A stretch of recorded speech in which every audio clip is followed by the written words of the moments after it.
오늘은 호세아 12장 말씀입니다. 오늘도 주시는 말씀의 은혜가 우리 안에 넘치기를 원합니다. 어제 11장 12절 말씀부터 보도록 하겠습니다. 에브라임은 거짓으로 이스라엘 족속은 속임수로 나를 애워쌌고 유다는 하나님 곧 신실하시고 거룩하신 자에게 대하여 정함이 없도다. 에브라임은 바람을 먹으며 동풍을 따라가서 종일토록 거짓과 포악을 더하여 아수르와 계약을 맺고 기름을 애굽에 보냈도다. 호세아 선지자는 지금 이스라엘의 그 행위들이 바로 조상 야곱의 행위와 똑같다고 지금 이야기하는 거죠. 야곱은 형을 속여서 장자권을 빼앗았죠. 또 아버지를 속여서 장자의 그 축복을 가로채고, 또 삼촌 라반의 그 속여서 재산을 빼앗고, 또 하나님과 겨루어서 이기려고 한 그가 바로 이스라엘, 바로 야곱인 것이죠. 하나님으로부터 세상의 평안을 획득하고 거짓과 속임과 사기로 얼룩진 야곱의 삶, 그것이 바로 이스라엘의 삶이며, 오늘 이 말씀을 통해서 바로 오늘 저와 여러분들의 삶이 이와 같이 거짓으로 속임수로 가득한 삶이라는 것을 말씀하고 있는 것이죠. 우리가 하나님 섬긴다 하면서 교회 와서 세상 것 구하죠. 하나님 앞에 나와서 이 땅에서 부자 되고 건강하고 자녀가 잘 되는 것, 그것 구하는 게 바로 우상이 구하는 거죠. 하나님 섬긴다면서 어떻게 하나님의 나라와 의를 구하지 아니하고 세상 것을 구한단 말인가요? 이게 바로 속이는 거짓 예배인 것이죠. 이스라엘 백성들은 세상적으로 정책적으로도 속이는 자죠. 아수르를 섬긴다 하면서 애굽에게 기름을 보내는 거죠. 그래서 아수르도 친교를 맺고 애굽도 섬기는 그런 일을 범한다는 거죠. 이 모든 것들이 바로 바람을 먹는 것과 같다는 거죠. 우선 좋아 보이지만 그것은 바람, 아무것도 아니라는 거죠. 그리고 동풍을 맞는다는 거죠. 이스라엘의 동풍은 동쪽 사막에서 불어오는 뜨거운 바람이죠. 그 동풍이 불어버리면 이스라엘에는 남아있는 식물이 하나도 없이 다 죽어버리는 거죠. 그런 결과를 맞이하게 된다는 거죠. 원래 언약은, 계약은 하나님하고 맺어야 되는 거죠. 그래서 기름도 애굽에 보낼 것이 아니라 하나님께 드려야 되는 것이죠. 이스라엘은 힘센 아수르와 계약하고 힘센 애굽에게 기름을 바치는 것이죠. 우리의 모습입니다.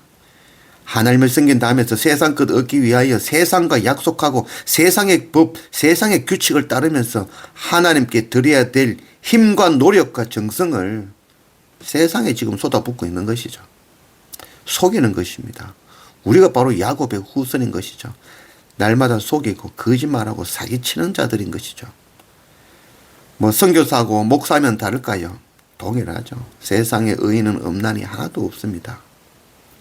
그럼에도 오늘 우리가 살아있는 것은 이런 속이는 자, 이런 거짓말 하지만 그것 덮어주시고 속아주시는, 용서하시고 기다리시는 바로 그 하나님의 크신 긍휼과 사랑 덕분이죠. 우리가 날마다 이런 거짓말하는 자를 잘하는 걸 알아야 됩니다. 그리고 날마다 십자가 앞에가 엎드려야 되는 것이죠. 이것을 늘 가르치는 것이 바로 하나님의 말씀인 것입니다. 날마다 엎드려야 되는 것이 바로 우리의 존재라는 것을 가르치는 것이 바로 하나님의 말씀인 것입니다. 3절, 야곱은 모태에서 그의 형의 발 뒤꿈치를 잡았고 또 힘으로는 하나님과 겨루되 천사와 겨루 이기고 울며 그에게 간구하였으며 하나님은 베델에서 그를 만나셨고 거기에서 우리에게 말씀하셨나니. 야곱이 형 에서의 발 뒤꿈치를 잡았다. 발 뒤꿈치라는 말이 이제 아카브, 속인다 이런 뜻으로 나와죠. 그리고 힘으로는 하나님과 겨루어 이겼다라고 이야기하죠. 여기서 말하는 그 힘이라는 말은 히브리의 의미로는 그의 악함으로라는 거 해석합니다. 그래서 성경에서 자기 힘으로 한다라는 것은 죄이죠. 악함인 것이죠. 자기의 악함으로, 속이는 마음, 사기치는 마음으로, 거짓말하는 마음으로 형을 속인다는 거죠. 그리고 자기의 악함으로 하나님께 눈물로 간구하죠. 그래서 얻은 것이 세상의 것을 얻은 것이죠. 결국 사실과 다르게 눈물로 불쌍해 보이고 환도뼈가 부러짐에도 불구하고 간구하여 얻은 것이 바로 땅의 축복이었던 것이죠. 어느 부모가 뼈가 부러지기까지 죽고자 하는 자녀의 소원을 거절할 수 있겠습니까? 자녀를 이기는 부모는 없죠. 저도 이제 부모가 되어 보니까 이제 그 말을 이제 이해하게 되어집니다.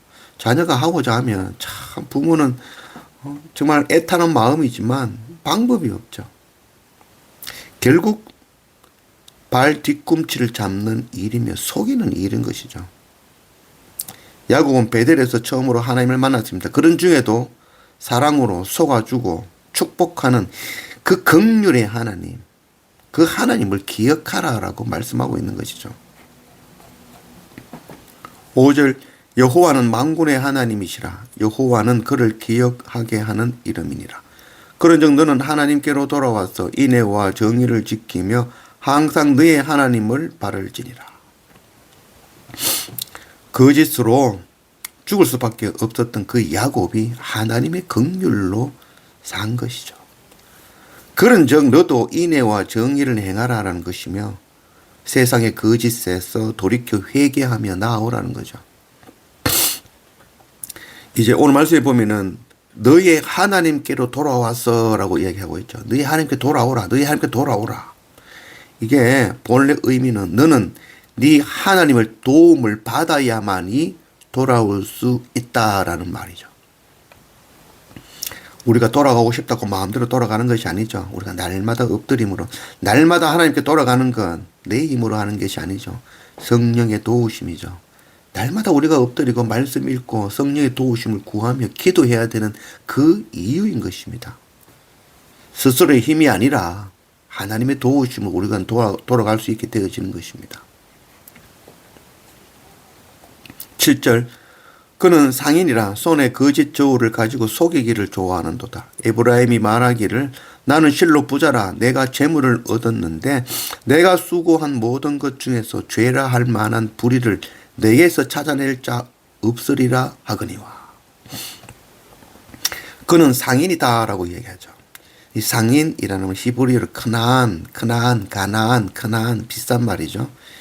이 크나안 곧 속이는 자, 가나안 족속들, 야곱의 후손들 이런 말이 되어지는 것이죠. 상인인데 그의 손에 거짓 저울을 가지고 있는 것이죠. 저울을 속인다는 것이죠. 마태복음 25장 15절 각각 그 재능대로 한 사람에게는 금 5달란트를 한 사람에게는 2달란트를 한 사람에게는 1달란트를 주고 떠났더니 5달란트 받은 자는 바로 가서 그것으로 장사하여 또 5달란트를 남기고. 이 장사하여 바로 이스라엘과 우리는 바로 장사꾼인 것이죠. 5달란트 2달란트 1달란트 이 모든 것은 양이 아니라 바로 우리에게 주신 재능인 것이죠. 그것 가지고 우리는 장사해서 세상의 것을 구하는 자, 세상 것을 얻는 자들이 아니라 그것으로 하나님의 나라를 파는 자들이죠. 하나님 나라와 십자가의 그 긍휼, 은혜를 전하고 나누는 자인 것이죠. 그것 전함을 통해서 세상 것을 포기하고 하나님께로 나아오는 하나님의 사람으로 만드는 자가 되어져야 되는 것입니다. 그러나 오히려 하나님의 나라를 팔아서 세상의 풍요와 즐거움을 사고 있는 속이는 자가 되었다는 것이죠. 교회 가면 주일날 강단에서 들리는 하나님의 말씀의 선포가 무엇인가요? 열심히 교회 다니고 열심히 사랑하고 열심히 섬기고 선교 헌금 많이 하고 봉사 많이 하면 하나님의 복을 받아 누린다는 거죠. 하나님의 복이 무엇인가요? 이 땅에서 부자가 되고 자녀가 잘 되고 건강하고 오래 사는 것. 그것 주겠다고 선포하는 것이 오늘날 교회의 모습이 아닌가요? 돌이켜봐야 됩니다. 정말 그것일까요? 정말 그게 하나님 주시고자 원하시는 것일까요? 우리는 하나님 나라를 팔아야 되는 장사꾼인데 오히려 하나님 나라를 팔아서 세상의 풍요를 사라고 하는 속이는 자가 되어진 것입니다. 세상의 저울로는 잘 먹고 잘 사는 장수하는 것 그게 복이죠. 그러나 하나님 나라 영원한 저울을 가지고 보면은 그것은 헛되고 헛되며 헛되고 헛되니 모든 것이 헛된 것입니다. 이스라엘은 영원한 하나님의 백성이요 자녀이지만 새 속에 그 저울을 가지고 먹을 것과 마실 것과 입을 것을 마음에 두고 사는 거짓 장사꾼이 된 것이죠.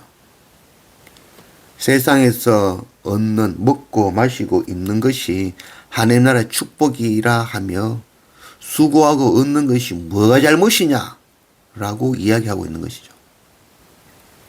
죄는 정당한 행위인가 부정한 행위인가가 아니라 내가 하나님을 바라고 있는가 아니면 세상을 바라고 있는가라는 것입니다. 내 안에 하나님이 있는가. 이스라엘 백성들의 이야기가 아니라 오늘 지금 저와 여러분들의 이야기입니다. 하나님은 우리를 다시 광야로 부르시고 초막을 짓게 하시며 눈물의 떡과 고역의 물을 마시며 하나님과 동행하며 자기 십자가 지고 하나님을 배우기를 원하시고 계십니다. 영원한 하나님 나라의 그 참 저울을 가지기를 원하시는 것입니다. 야곱이 광야에서 하나님의 천사와 싸워 이겨 세상 것을 얻은 것이 아니라 하나님께서 나와 싸워 나를 이기시고 낮추시고 탐욕과 거짓과 속임으로 가득한 우리를 돌이켜 하나님을 배우기를 원하시고 계신 것입니다. 우리의 힘, 우리의 능력, 우리의 방법, 그 모든 것들이 광야에서 허벅지 관절이 어긋나고 부러지듯이 그 모든 것이 꺾이고 하나님 앞에 굴복하기를 원합니다. 날마다 말씀과 예배로 광야에서 고난을 당하며 그것을 통하여 우리가 하나님의 친아들이 되는 그런 우리 모두가 되기를 원합니다.